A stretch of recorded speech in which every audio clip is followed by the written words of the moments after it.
मुक्ताईनगर तालुक्यात आज मध्यम स्वरूपाचा पाऊस होत आहे। सकाळी 6 वाजतापासून मुक्ताईनगर तालुक्यामध्ये पावसाने सुरुवात केली असून या ठिकाणी शेतकरी वर्गांना मोठा दिलासा मानला जात आहे।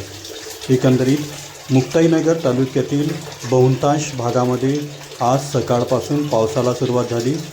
गेल्या 6 ते 7 दिवसापासून सर्वत्र पाऊस होत नव्हता, मात्र आज 6 वाजतापासून मुक्ताईनगर तालुक्यामध्ये पावसाची रिपरिप सुरू आहे।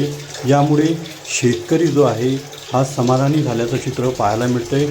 एकंदरीत मुक्ताईनगर तालुक्यातील कुऱ्हा परिसर, अंतुर्ली परिसर, रावेरच्या काही भागातही पाऊस होत आहे।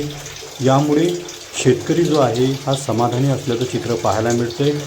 गेल्या 5 ते 6 दिवसापासून मुक्ताईनगर तालुक्यामध्ये काही भागात पाऊस पडत होता आणि काही भागात पाऊस पडत नव्हता, मात्र आज 6 वाजतापासून सर्वत्र पावसाने हजेरी लावली। त्यामुळे बळीराजा सुकवल्याचं चित्र